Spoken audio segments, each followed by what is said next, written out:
Oui, ouais, c'est ça. Allez, hein. Bon. Alors donc, j'ai l'honneur, je suis reçu au stand de Vincent Tégédor et j'ai vu que on faisait beaucoup appel à vous pour présenter au public ce qui peut l'intéresser. Qu'est-ce que vous avez de si important à dire aux gens qui viennent à Parapsy?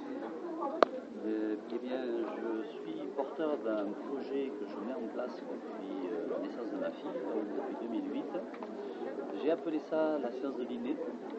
C'est une technologie énergétique qui vient de l'époque de l'Atlantide et qui fait partie d'une pluridiscipline énergétique, magnétique et électromagnétique. C'est principalement un langage visuel, mais on utilise aussi un langage sonore et aussi le ressenti. À partir de là, les principales conséquences que l'on peut avoir, c'est la résolution des problématiques de vie, la libération des liens obsolètes, pouvoir gérer aussi son potentiel en quelques étapes et également accompagner les autres vers un mieux-être. J'ai mis en place un séminaire qui permet d'avoir accès à une centaine d'outils en l'espace d'une semaine. Il se déroule du lundi au vendredi actuellement dans le sud de la France, à une demi-heure de la plage, dans 17 répertoires différents. C'est terriblement efficace. Bon, l'objectif n'est pas de créer une nouvelle race d'énergéticiens, mais plutôt de compléter certaines formations et élargir leur culture. Voilà, et de pouvoir accès à différents plans. Donc vous dites qu'il y a carrément une centaine de techniques qui sont proposées. Voilà, une centaine d'outils que je propose d'acquérir dans 17 domaines et 17 registres différents. Pouvez-nous donner une idée de la nature de ces outils? Oui, ça peut être la découverte de soi, la réalisation de l'être, relation à l'autre, nouveaux horizons, échange et partage, passage, lumière. Ça fait partie des principaux titres très prolifiques de ce séminaire. Et il faut, bon, les gens ne maîtrisent peut-être pas les sons, ils prennent celles qui leur plaisent ou c'est non, un là, ensemble? c'est vraiment un ensemble. Il faut accepter tout, il faut s'initier à tout ça. Voilà, bien s'initier. Je dirais que c'est un ensemble composé de plusieurs ramifications. Oui, il y a 17 ou 18. Voilà, 17. L'être humain est complexe. Il est beaucoup plus perfectionné. Je pense que c'est un robot beaucoup plus perfectionné, puisqu'on est quand même avec des énergies subtiles. Et tout ça, c'est né avec votre enfant? Non, ça c'est venu à la naissance. Oui, voilà. Ça vous a été donné à la naissance, Oui, complètement. Par inspiration, par rêve, Le côté, moi je dirais que c'est plus un côté médiumnique multidimensionnel, parce qu'on a la possibilité d'avoir accès à différents plans, différentes fréquences, différents niveaux de conscience aussi. C'est la capacité d'utiliser non pas que la voyance ou la médiumnité, mais également la télépathie, l'intuition, l'imagination, notre présence incarnée sur Terre et la capacité de pouvoir œuvrer de façon plurielle. Ce sont des techniques, mais aussi des savoirs. Ce sont des savoirs et aussi des techniques. Les deux. Il faut développer aussi en soi-même des potentialités. Voilà. L'objectif étant l'épanouissement personnel. Voilà, une nouvelle race de praticiens. Qui existait déjà à l'époque de Mu et de l'Atlantide. Mais voilà, l'intitulé d'artiste de l'esprit est une conséquence d'un titre qui est artiste soignant et qui lui, c'est comme ça qu'on appelait les guérisseurs à cette époque-là. Donc finalement, le côté guérisseur, il fait partie du programme. Il fait partie intégrante, oui. Au programme, de toute façon, une partie c'est du quantique, déjà. Excusez-moi, vous pouvez préciser ce qu'on entend par quantique, ça veut dire qu'on a la capacité de pouvoir modifier certains registres dans un corps d'énergie. Et étant donné que le corps physique, lui, manifeste une relation et une fréquence supérieure, lorsqu'on fait de la chirurgie éthérique, lorsqu'on modifie une structure ADN, lorsqu'on va nourrir ou apporter des informations à l'âme, le corps physique, lui, s'en trouve modifié, transformé, et va fonctionner différemment avec une harmonique qui a été au préalable remaniée, restructurée. Donc quelqu'un qui n'a pas, je m'appelle l'avocat du diable, quelqu'un qui n'a pas acquis tout ce bagage, quelque part, il lui manque quelque chose pour travailler correctement avec la nature humaine. Enfin, qu'est-ce qui manque à quelqu'un qui n'arrive pas à tout ça? Je ne sais pas si je peux répondre directement à cette réponse-là parce que je sais que je ne m'adresse pas à tout le monde et tout le monde ne s'adresse pas à moi. Oui. Donc il y a des gens voilà. pour qui il y a un manque quelque part. Je pense qu'il peut y avoir, ou alors, mais là on va faire une page de philosophie, est-ce qu'effectivement il y a une évolution ascendante qui fait qu'à un moment donné ils vont me trouver sur la route parce que c'est mûr pour que je puisse les nourrir, pour qu'ils puissent aller de l'avant, ou est-ce qu'il y a déjà un potentiel qui est là? J'en rencontre pas mal qui sont dans ce cas de figure-là, qui ont déjà un potentiel et qui ont besoin, je dirais, d'un tableau de bord ou d'un permis de pilotage de ce potentiel pour pouvoir justement fonctionner avec et l'exploiter. Parce que moi c'est une question un peu piège, mais c'est vrai qu'on se demande toujours, et ceux qui ne le font pas, qu'est-ce qui arrive? Est-ce qu'ils sont mieux que les autres? Est-ce qu'ils sont moins dans le besoin? Est-ce qu'ils ont déjà résolu le problème de l'intérieur? Est-ce que ce ne sont pas pour employer un mot un petit peu provocateur, des prothèses ou des compléments par rapport à des choses qu'ils ne pourraient pas développer par eux-mêmes? Je pense que la vérité elle est plurielle par rapport à ça. Je pense qu'effectivement il y a des personnes qui sont avec des prédispositions, d'autres qui se construisent. Maintenant je ne pense pas qu'on ait tous la même fonction et qu'on soit universellement construit pareil. Moi je sais que je ne ferai pas un boulot de chirurgien ni de boulanger. Maintenant, peut-être qu'un boulanger ou un chirurgien ne fera pas ce que moi je fais aussi. Après que l'on puisse, que tous les trois nous puissions évoluer, oui, ça mais c'est alors possible. Il faut distinguer bien entendu la formation des praticiens et la façon dont les praticiens travaillent. Le client, enfin le patient qui va voir le praticien, il n'a pas besoin de s'initier à tout ça. Non, pas nécessairement. Il va profiter de l'expérience du praticien, du savoir-faire. Absolument. Maintenant, bon, il est clair que pendant 30 ans, j'ai fait office de guérisseur au fin fond des campagnes où j'étais dans une dynamique où les gens venaient à moi. Et puis, il est vrai que depuis que je suis papa, j'ai quand même reçu des messages qui étaient de l'ordre de continuer à donner du poisson, mais aussi d'apprendre aux gens à pêcher, c'est-à-dire qu'ils puissent aller vers une autonomie. Et je me rends compte que là, les rôles s'éclaircissent parce qu'il y a beaucoup plus de gens qui veulent bien être assistés, mais il y en a beaucoup moins qui veulent s'assumer et aller vers une liberté d'être et de s'exprimer. Si on traduit bien, ça veut dire que finalement, c'est plus facile d'avoir des patients que d'avoir des élèves. Les gens veulent tout de suite qu'on les prenne en charge, mais ne veulent pas forcément acquérir des connaissances qui leur permettraient eux-mêmes d'aider les autres. L'idée que j'en ai, c'est peut-être pas une majorité aujourd'hui. Oui. Mais bon, ça tarde à venir là-dessus. Je pense que nous sommes quelque part condamnés à évoluer, donc le meilleur reste à venir. Et comment expliquer un petit peu, parce que c'est un peu ça qu'il trouve, comment expliquer la nécessité de cette richesse de données, cette centaine de... Il faut absolument tout ça pour aller au bout de ce qu'on veut faire. Il faut tout ça pour pouvoir gérer la vie des gens, pour les aider à avancer. Si l'humain évolue et il développe dans une complexité de plus en plus grande, je pense qu'il faut des moyens qui soient adaptés à cette évolution. Non mais je veux dire, c'est vrai qu'on a un peu le vertige quand on vous entend parler de cet ensemble de disciplines. Ça correspond dans notre répertoire à 3-4 ans de formation.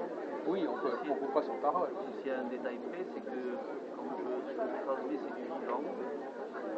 Je vais encore là m'adapter à chaque groupe lorsque j'en réalise. Oui. Vous captez le voilà, groupe. c'est pas figé, quoi. C'est oui. pas un enseignement. Oui, c'est sûr, content de l'entendre dire. Oui, effectivement. Comme vous êtes vous-même l'auteur de tout ça, vous pouvez le réajuster facilement. Un ingénieur, chaque fois vous pouvez améliorer votre outil, vous le modifier, vous le repositionner. C'est ce que je fais. La science de l'aîné, ce concept est né quand même bien avant la naissance de ma fille. C'était en 2002, donc il y a 12 ans, juste derrière. Et il y a 12 ans, il n'y avait qu'un petit atelier de 2 jours, puis auquel est venu se rajouter un atelier de 3 jours, puis un atelier de 2 jours encore. Et ainsi de suite, jusqu'à ce qu'on arrive à 17 modules Alors parmi ces modules, est-ce qu'il y a certaines disciplines que nous avons ici, comme par exemple, je pose la question de manière comme ça, est-ce qu'il y a le tarot, est-ce qu'il y a l'astrologie?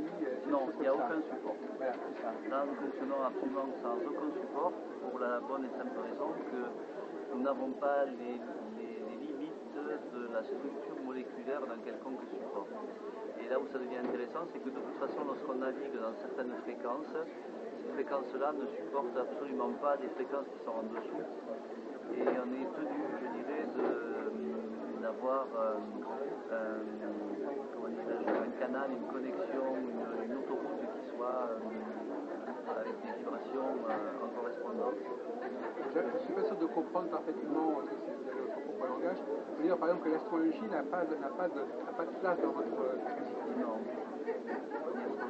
Parce que pour une raison que vous avez expliquée, c'est qu'elles n'ont pas elles ne correspondent pas à la longueur d'onde qu'il faut. Oui, c'est un peu comme la bande FM, quoi. Si on vibre dans des 104 ou 107, on aura du mal à communiquer. Ou alors il faudra effectivement créer un pont, comme si on créait un pont entre deux univers. Ou entre, on ne travaille pas non plus sur les nombres spécialement.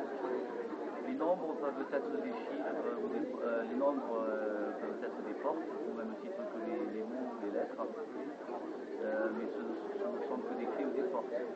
Là où nous allons rechercher, c'est plus sur un disque dur d'une personne ou son cocktail, c'est-à-dire ce qu'il compose au niveau de l'âme, voir ce que moi j'appelle le cristal, c'est-à-dire l'essence pure de l'être qui vient.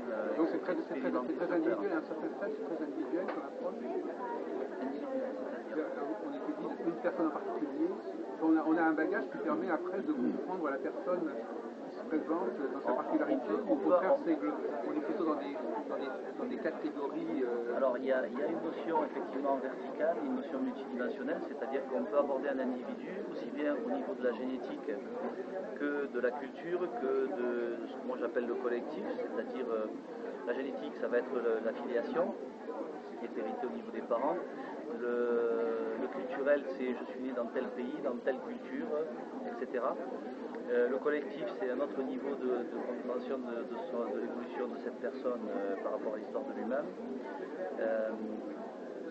Mais on peut aussi remonter tous les cycles de vie depuis la première incarnation, voire même aller rechercher dans d'autres planètes, d'autres vies et d'autres expériences. Donc vous avez des méthodes d'hypnose par exemple, je ne sais pas. Non, c'est pas de l'hypnose, c'est vraiment un langage visuel. Là, ce que j'ai depuis tout petit, c'est aujourd'hui on est à la 4G avec des écrans plats et des choses comme ça. Moi, depuis tout petit, j'en suis déjà avec l'écran plasma en amphi, avec les télés en 3D, et j'ai plusieurs mosaïques comme ça, quoi. Mais lorsque je m'occupe d'un sujet ou d'une personne, je ne vais pas m'occuper que de la personne en particulier, même si elle est de façon multidimensionnelle. Je vais m'occuper en fait de tout son univers. C'est-à-dire que je vais prendre en compte et je vais traiter, modifier la globalité de ce que cette personne est, aussi bien sur le plan personnel que relationnel et environnemental. Et qu'est-ce que vous pensez du Feng Shui par exemple? Ça fait partie de... Ça nous parle un peu? Alors j'ai un équivalent que j'appelle la médecine de l'habitat. Parce que je pense que le Feng Shui c'est quelque chose de très bien pour la culture asiatique. Maintenant, elle peut avoir aussi ses effets et ses correspondances avec la culture occidentale. À partir du moment où je pense qu'on l'adapte. Voilà. Et est-ce que, moi il y a un sujet sur lequel on aime bien parler actuellement, est-ce que vous faites la différence entre les hommes et les femmes? Différence, c'est-à-dire est-ce qu'elles ont est-ce qu'elles fonctionnent de la même manière? C'est parce que c'est un sujet qui est parfois un peu évacué. Est-ce qu'il y a une typologie majeure sur ce point-là, des besoins différents, des modes de fonctionnement différents? Ça dépend à quel niveau on se situe. Si c'est au niveau physiologique, au niveau émotionnel, au niveau mental, au niveau spirituel. Au niveau comportemental, par exemple, au niveau de rapport à émission-réception, au niveau création, je sais pas. Est-ce que la réussite, est-ce que l'épanouissement pour une femme c'est la même chose que l'épanouissement pour un homme? Je sais pas. Si ça ne vous parle pas, ça ne vous parle pas. Moi, je dirais que ça va même beaucoup plus loin que ça. Oui. Ça va beaucoup plus loin que la simple nature de l'être. Parce que si on ne prend que ce que l'on voit dans le miroir, effectivement, ça reste relativement simpliste. On peut cantonner ça dans deux registres, le masculin et le féminin. Après, lorsqu'on prend en compte des aspects beaucoup plus subtils, on se rend compte que le corps physique peut devenir simplement que l'extrémité d'un manteau supérieur qui lui englobe un ensemble de réalités qui peuvent s'exprimer par rapport à des programmes qui ont été choisis au préalable. En tout cas, je vois là sur votre stand le mot prière, le mot mantra. Oui, ça a été des étapes. Ah, ça ne correspond plus maintenant. Ça a été des étapes. Avec le temps, je suis arrivé à transformer la transmission de... Alors je pense qu'effectivement, il y a des dieux qui sont extrêmement connectés à des énergies très puissantes sur cette planète, mais je trouve intéressant qu'à un moment donné, notre corps puisse devenir notre temple et nos pensées, nos prières. Donc vous ne passez plus par cette formule, écrire une prière, ou répéter une formule automono. Non, le répétitif, je fonctionne à un niveau qui est au-dessus de l'espace-temps linéaire. Donc la pensée intentionnelle vient comme une espèce de cascade qui se manifeste avec plus ou moins un laps de temps plus ou moins court.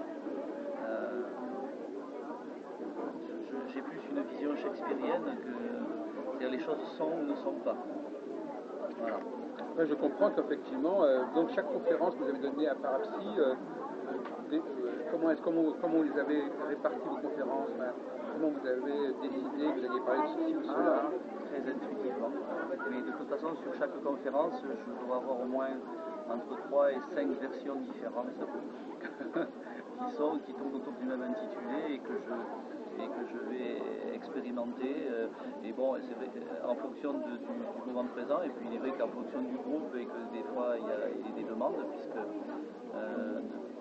depuis quelques mois je fais en plus des guérisons de groupe, en plus de simplement de la transmission d'informations et d'outils. Maintenant, je fonctionne beaucoup avec la Trinité, c'est-à-dire c'est donner de l'information, donner des outils pour donner du poisson à prendre à pêcher, et en même temps effectuer des réalignements ou des guérisons, ça dépend comment on peut les interpréter pendant le temps des conférences. Donc on voulait dire qu'à la limite, il peut se passer des choses importantes en public. Oui, tout à fait. Il y a une énergie très forte qui est descendue sur la conférence que j'ai faite il y a 2 jours, lorsque j'ai parlé de fatigue 100% au top. Et je pense que bon, la pièce a été adombrée à un moment donné dans ce sens-là. Adombrée. D'accord. Écoutez, je ne voudrais pas abuser davantage de votre temps. Je vous remercie de cet entretien. À votre disposition.